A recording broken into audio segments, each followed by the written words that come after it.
പ്രശ്നം പീഡിപ്പിക്കപ്പെട്ടു എന്നുള്ളതല്ല, പീഡിപ്പിച്ചത് ഹിന്ദുവാണ്, പീഡിപ്പിക്കപ്പെട്ടത് മുസ്ലിം പെൺകുട്ടിയാണ്.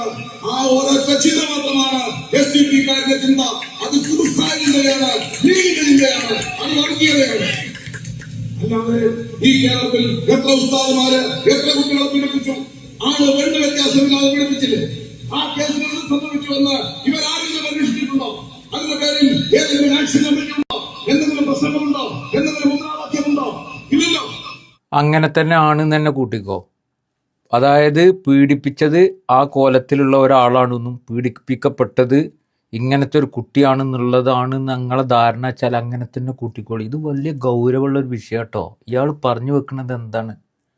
എന്നിട്ട് പറയാണ് ഉസ്താദുമാർ പീഡിപ്പിച്ച കേസ് പറയുന്നുണ്ട്. ഇജ്ജടപെട്ടോ? ഒരാളും മുസ്ലിം സമുദായത്തിൽ നിന്ന് ഉസ്താദുമാർ അങ്ങനെ കുട്ടികളെ പീഡിപ്പിച്ചിട്ടുണ്ടെങ്കിൽ ഒരാളും അതിനെ സപ്പോർട്ട് ചെയ്ത് കണ്ട് രംഗത്ത് വരില്ല. എന്തേ എനിക്ക് ഇടപെടാൻ കഴിയാഞ്ഞ് എൻ്റെ പാർട്ടിക്ക് ഇടപെട്ടിട്ട് ആ കേസ് കൃത്യമായി നടപ്പിൽ വരുത്താൻ കഴിയാത്തത് എന്താ? ഇനിയിപ്പോൾ അങ്ങനെ നടപ്പിൽ വരുത്തിയില്ലെങ്കിൽ തന്നെ ഞാൻ മനസ്സിലാക്കുന്നത് ഉസ്താദുമാർ ആ വിഷയത്തിൽ ശിക്ഷിക്കപ്പെടുന്നുണ്ട്, പെടണം എന്നുള്ളത് തന്നെയാണ്. അങ്ങനെ ചെയ്തിക്കണമെന്നുണ്ടെങ്കിൽ അതിന് ഒരാളും സപ്പോർട്ട് ചെയ്യണില്ല. എൻ്റെ പാലത്തായി കേസിൽ മാത്രം CPM നേതാവിന് ഇങ്ങനത്തെ ഒരു മനോഭാവം തോന്നാൻ എന്താ കാരണം? ഇതാണ് ഞാൻ പറയുന്നത്. ഇതൊക്കെയാണ് ഇവിടുത്തെ അവസ്ഥ. അതായത് CPM ഏതാണെന്നോ BJP ഏതാണെന്നോ മനസ്സിലാക്കാൻ കഴിയാത്ത അത്രയും അധപ്പതിച്ച രീതിയിലേക്ക് കാര്യങ്ങൾ പോയിക്കൊണ്ടിരിക്കണം. അല്ലെങ്കിൽ നിങ്ങൾ ആലോചിച്ച് നോക്കി, ഒരു പാവപ്പെട്ട ഒരു പെൺകുട്ടിനെ, ചെറിയൊരു കുട്ടിനെ പീഡിപ്പിച്ച കേസിൽ SDPI ഇതിന് വിധി പറഞ്ഞത് അല്ല. ആ കേസിൽ നിയമ പോരാട്ടത്തിൽ പങ്കെടുത്തു എന്നുള്ളത് തന്നെയാണ്. അതിന് ഒരു പേടിയില്ലാതെ ആരെ മുമ്പിൽ തുറന്നു പറയുന്നത്. എന്താ ഈ രാജ്യത്തിൻ്റെ നിയമ പോരാട്ടത്തിൽ ഒരു പാർട്ടിക്ക് പങ്കെടുത്ത് അതിൽ തങ്ങളുടേതായ പങ്ക് വഹിച്ച് ആ സത്യത്തെ പുറത്തു കൊണ്ടുവരാനും ആ പ്രതിക്ക് ശിക്ഷ വാങ്ങിക്കൊടുക്കുമ്പോൾ ഈ നാട്ടിൽ നിയമമല്ലേ?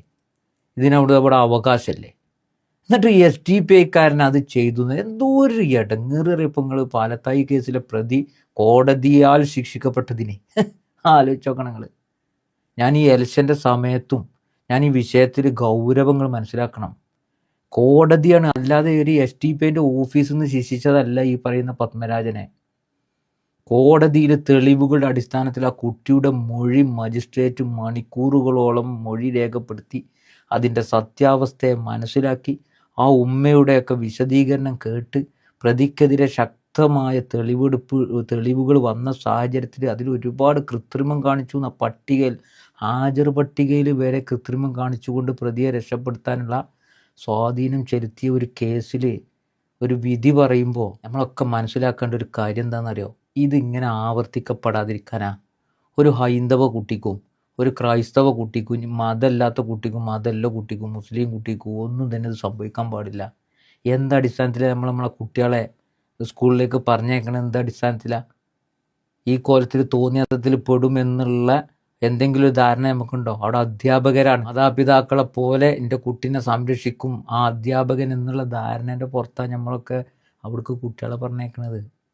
അപ്പം മറ്റേ മനോഭാവം കൊണ്ട് ചെറിയ ചെറിയ കുട്ടികളെ സമീപിച്ചിങ്ങാണ്ട് അതിൻ്റെ കഥയൊന്നും പറയേണ്ട. ആ കുട്ടി അനുഭവിച്ച പ്രയാസത്തിലും അവിടെ സംഭവിച്ച സംഭവ വികാസങ്ങളെക്കുറിച്ചൊക്കെ പറയുന്നുണ്ട്. പോലീസിൻ്റെ റിപ്പോർട്ടും മറ്റുള്ള കാര്യങ്ങളൊക്കെ ഉണ്ട്. അത്രമേൽ പ്രയാസകരമായൊരവസ്ഥയിലൂടെ ഇത് കടന്നു പോയിട്ടുണ്ടെന്ന് ആർക്കാ ബോധ്യപ്പെട്ടിട്ടുള്ളത്? കോടതിക്ക് ബോധ്യപ്പെട്ട കേസാണ്. ഇത് കോടതിക്ക് ബോധ്യപ്പെടാണ്ടായ സാഹചര്യം അത് SDPI തന്നെയാണ്. എന്തെങ്കിലും സംശയം? അത് SDPI തന്നെയാണ്. SDPI ആക്രമിക്കപ്പെടുന്ന, ആരാലും തുണയില്ലാത്ത, അങ്ങനെ നിരാലംബരായ ആളുകൾക്ക് വേണ്ടി ആക്രമിക്കപ്പെടുന്ന, പീഡിപ്പിക്കപ്പെടുന്ന വിഭാഗങ്ങൾക്ക് വേണ്ടി നിലകൊള്ളാൻ വേണ്ടിയിട്ടുണ്ടാക്കിയ പാർട്ടി തന്നെയാണ്. അതിലൊരു സംശയം നിങ്ങൾക്ക് വേണ്ട. എന്നിട്ട് അതിൽ ഇടപെട്ടതിൻ്റെ പേരിൽ CPMൻ്റെ നേതാവിൻ്റെ പ്രസംഗം, ഉസ്താദുമാർ മദ്രസയിൽ പീഡിപ്പിക്കുന്ന വാർത്തകൾക്ക് നിങ്ങൾ SDPI ഇടപെടുന്നുണ്ട്. ആരവിടെ സപ്പോർട്ട് ചെയ്തിട്ടുള്ളത്? ചിലപ്പോൾ സ്വന്തം പേരിൽ അതേ കേസുള്ള സൈബർ ലോകത്തൊക്കെ നിലനിൽക്കുന്ന ചില ആൾക്കാരുണ്ട്. ഓലൊക്കെ ചിലപ്പോൾ ഇത് ഇല്ല എന്നൊക്കെ പറഞ്ഞുകൊണ്ട് അതിനെതിരെ ഇടപെടുന്നല്ലാതെ അത് നിയമപരമായിട്ട് മുന്നോട്ട് പോകണേനോ മറ്റോ മുസ്ലിം സമുദായത്തിലും ഒരാളും ഇടപെടില്ല. അത് ആരാണെങ്കിലും ശരി. ഇപ്പം ഞാനാണെങ്കിലും അതിൽ ഇടപെടുമോ? അവിടെ ഇപ്പോൾ പറയണ്ടല്ലോ രാഷ്ട്രീയം ചർച്ച ചെയ്യും. രാഷ്ട്രീയം അവിടെ ചർച്ച ചെയ്യും. ഇപ്പം എൻ്റെ പേരിലൊരു കേസാണെങ്കിൽ അത് അവിടെ രാഷ്ട്രീയം ചർച്ച ചെയ്യും. നിങ്ങൾ രാഷ്ട്രീയം ചർച്ച ചെയ്താൽ വെറുതെ വിടുമോ? ആരോടാ അവർ പറയുന്നത്? എന്നിട്ടൊരു കേസിൽ നീതിപൂർവമായി വിധി കിട്ടിയിട്ട് അതിനെതിരെ പറയുന്നത് ആരാ? നിങ്ങൾ CPM-ൻ്റെ നേതാവ്, മതനിരപേക്ഷതയുടെ നേതാവാണ്. നല്ലോണം ആലോചിച്ചോളി. ഇതൊക്കെ ഏറ്റവും ഗുരുതരമായ ആരോപണങ്ങളാണ്. നീതിന്യായ വ്യവസ്ഥിതിയിൽ ഒരു പ്രതിക്ക് ശിക്ഷ ലഭിച്ചിട്ട് ആ കേസിലേക്ക് എത്തിക്കുകയും ആ കുട്ടിക്ക് നീതി വാങ്ങിക്കൊടുക്കുകയും സമൂഹത്തിനത് മാതൃകാപരമായി മാറുകയും ചെയ്ത ഒന്നിൽ ഇങ്ങനെയുണ്ടോ രാഷ്ട്രീയ വെറുപ്പ്?